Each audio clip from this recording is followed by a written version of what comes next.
Bonjour à tous, je suis Anaïs Royer pour cette nouvelle session sur Motion System. Cette session sera dédiée au renforcement postnatal, intimement lié avec la session que je vous ai présentée sur l'accompagnement et la prise en charge de la femme enceinte. Les caractéristiques de ce public sur le renforcement postnatal va nous obliger à nouveau à travailler au début en personal training et peut-être en petits groupes. Voici les paramètres que j'ai dégagés sur ce public. Le premier, ça va être l'écartement des grands droits qui a été effectué pendant la grossesse, qui va doucement se resserrer naturellement et qu'on va chercher à accompagner sur les premières phases de renforcement du centre du corps. La deuxième chose, c'est toutes les positions que la maman va adopter avec son nouveau bébé, c'est-à-dire le dos qui est voûté, les épaules qui vont partir en avant, toutes les positions de portage avec l'enfant.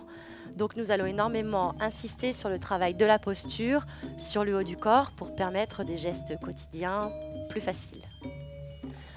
La troisième chose, c'est une nouvelle gestion du poids de corps. On perd environ 6 à 7 kg au retour de la maternité. Le ventre est toujours un peu sorti, mais presse beaucoup moins la cambrure vers l'avant, l'hyperlordose. Le poids de corps est moins réparti en arrière sur les talons et moins vers l'extérieur. Donc la priorité sera tranquillement de recentrer et de trouver son nouveau poids de corps sur ses pieds. Un axe très important à travailler, le renforcement du transverse. Celui-ci, pour une priorité toute simple, c'est de venir replacer les organes à leur place et de retrouver ce maintien, cette contention des viscères vers la colonne vertébrale. Puis, éviter absolument, pour les premières semaines, environ les 10 premières semaines, les impacts au niveau du périnée qui a été endommagé pendant l'accouchement naturel. Voici les priorités que nous allons dégager pour ce public. Travailler la respiration abdominale, comme je vous en parlais avant, pour rééduquer l'action du transverse. Travailler sur la fausse inspiration thoracique que l'on a travaillé pendant la grossesse de la maman pour améliorer le drainage et retravailler les fonctions de contention du transverse et des viscères. La troisième chose, rééduquer la sangle abdominale avec, pour commencer, des pressions uniquement dans un régime de contraction isométrique au niveau du grand droit, du grand et du petit oblique. Puis, pour renforcer le muscle de la posture, de travailler les ouvertures de la cage thoracique pour réguler ce problème d'épaule en avant et du dos qui vient se voûter. Puis, les muscles posturaux complémentaires, les fessiers, tous les muscles qui se rattachent aux genoux, aux chevilles, pour compléter ce renforcement. Enfin, nous allons accentuer énormément le travail sur des phases d'étirement, d'assouplissement et de mobilité. Cela offrira à la nouvelle maman plus d'aisance au quotidien et de permettre un maximum de retour veineux, de vascularisation suite à l'accouchement. Pour le travail qui suit, que je vais vous proposer, où il y aura beaucoup d'éléments et beaucoup de postures, nous allons essentiellement nous concentrer sur des postures au sol, soit couchées, soit à quatre pattes. Dans l'idéal, il sera également très intéressant de travailler en suspension ou d'avoir complètement des postures à l'envers. Donc nous allons limiter le travail sur la statique debout pour ce renforcement. Bien, voici les exercices que j'ai dégagés pour vous aujourd'hui pour répondre à cette thématique. Comme pour le public de la femme enceinte, contentez-vous de travailler sur des séries à peu près de 10 répétitions, d'être plus dans l'observation de la pratique de votre cliente et petit à petit, semaine après semaine, d'augmenter progressivement les répétitions. On va commencer, comme on l'a vu sur les priorités tout à l'heure, sur une position à quatre pattes, puis sur le dos et sur le ventre. Bien, je vous démontre les premières postures. Nous allons commencer à quatre pattes à installer le bon positionnement du bassin. Les genoux sont sous les hanches, les poignets juste sous les épaules. Et nous allons rééduquer la maman à éviter de cambrer le dos, puisqu'elle a été habituée à avoir cette pression abdominale vers l'avant, plutôt à chercher de la longueur entre le coccyx et la base du crâne. Donc, insistez sur les consignes de presser le sol dans les deux mains, de presser les deux tibias dans le tapis est de chercher la longueur de la colonne vers l'avant pour ensuite, tranquillement, rentrer le coccyx vers l'intérieur et vers l'extérieur. Donc, engagez un léger mouvement de rétroversion et d'antéversion où progressivement, votre cliente va pouvoir rentrer le nombril et sentir l'engagement du transverse sans avoir à nouveau ce raccourcissement au niveau des grands droits. Faites-le pratiquer une dizaine de fois en cherchant à garder cette longueur et l'activation du transverse vers l'intérieur. Toujours sans engagement des grands droits. Puis faites une pause pour relâcher les poignets et vous pourrez pratiquer ensuite la respiration abdominale. Observez ici, celle-ci va nous offrir un grand engagement au niveau de notre transverse. Trouvez d'abord la position neutre au niveau du dos, les épaules loin des oreilles, puis inspirez, faites gonfler le ventre, puis expirez par la bouche. Activez le nombril vers l'intérieur, surtout sans chercher à modifier la cambrure au niveau de votre dos pour que le travail soit juste ici, en avant de la colonne vertébrale. On inspire, on gonfle. Est-ce que vous voyez bien mon ventre? Expirez, creusez le nombril. Toujours dans le maintien de la posture neutre du dos. On inspire et on expire. N'hésitez pas à le pratiquer vous-même avant de le faire pratiquer.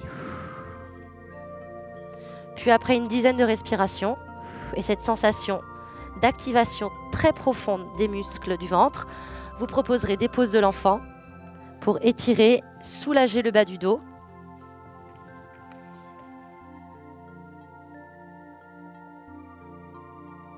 Les genoux en ouverture ou les genoux fermés. Bien, la dernière position à partir de la position 4 pattes sera celle du pointeur. Partez de la base que je vous ai expliqué tout à l'heure avec cette position du dos bien neutre, l'engagement du transverse léger, presque à la moitié. Expirez, rentrez le ventre. Gardez les deux pressions identiques dans les mains et dans les genoux pour venir tendre une jambe, puis le bras opposé vers l'avant. Cette position va être excellente pour réhabituer les muscles du dos à travailler en synergie avec les muscles les plus profonds de la sangle abdominale. Vous pouvez rester 10 secondes d'un côté, puis 10 secondes de l'autre. Excellent travail pour retrouver de la force également dans les appuis, dans les épaules, et justement pour continuer ce travail de renforcement au centre du corps. Bien, nous allons passer sur le dos, tranquillement, pour travailler les pressions et les contractions, régime de contraction isométrique au niveau du grand droit de l'abdomen. Et ça, c'est très important de travailler dans cette contraction. Vous pouvez le pratiquer, le faire pratiquer avec une jambe, ici. Placez le genou au-dessus de la hanche et placez le bras de la jambe à l'intérieur de la cuisse. Dans cette posture, vous pouvez ramener un tout petit peu plus le genou pour libérer les pressions déjà à l'intérieur du ventre et vous allez chercher à presser le genou vers l'intérieur pour activer les obliques. Restez 10 secondes en expiration, puis relâchez. Faites le travail de manière alternée, à droite et à gauche. Excellent travail pour retravailler en même temps la synergie des adducteurs qui s'attachent au niveau de la symphyse pubienne. Deuxième variante, les deux genoux levés, légèrement rapprochés du ventre, le bas du dos bien à plat au sol. Vous pouvez faire pratiquer cet exercice avec les deux mains sur les cuisses ou peut-être avec un bâton. L'objectif sera une pression et une contraction isométrique du grand droit de l'abdomen. Donc ici, j'exerce une pression de mes mains vers mes cuisses et je maintiens. J'allonge mon dos, rentrez le menton, expirez. Faites tenir pour commencer une dizaine de secondes, puis relâchez et reprenez-le 3 à 4 fois. Troisième exercice, pour stimuler les obliques, restez sur le dos. Placez les bras en ouverture, les genoux sont collés.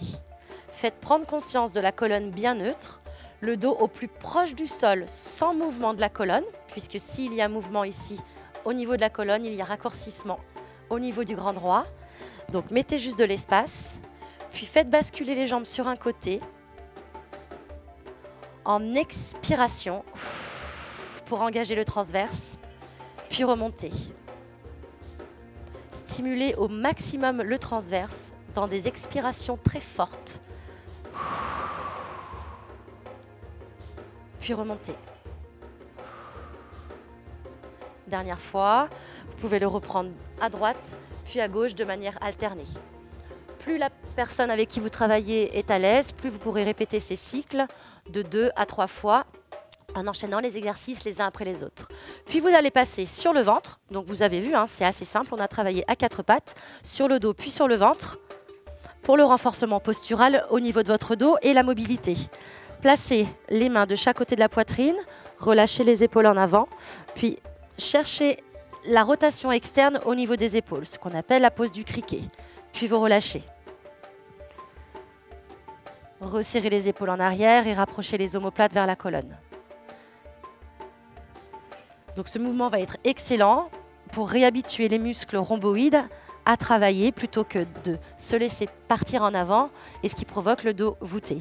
Puis faites ouvrir les bras et travaillez toujours les jambes au sol, les fessiers bien actifs pour protéger la partie basse du dos avec le travail d'oiseau, comme vous pouvez le retrouver debout en musculation, mais à partir d'une position sur le ventre.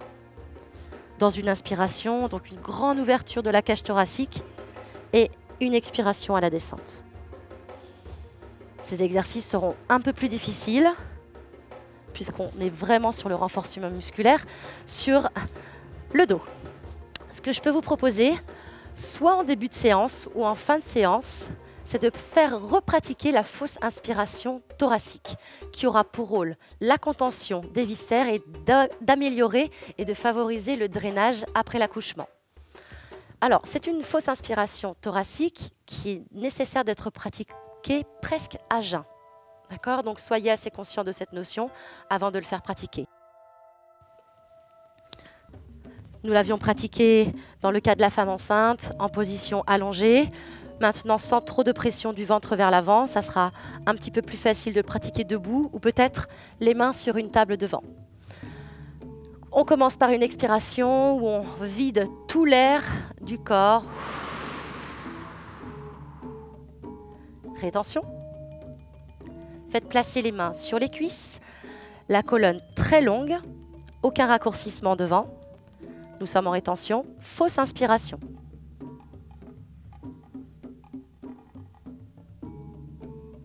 Redressez, puis faites expirer. C'est cette dernière expiration qui est difficile puisque avec la sensation d'avoir tout expiré, vous allez avoir besoin de réinspirer. On la repratique une fois, pratiquez-la avec moi. C'est important que vous la maîtrisiez avant de pouvoir l'enseigner. Expirez tout l'air. Bloqué. En apnée, une fausse inspiration comme une forte envie de renifler.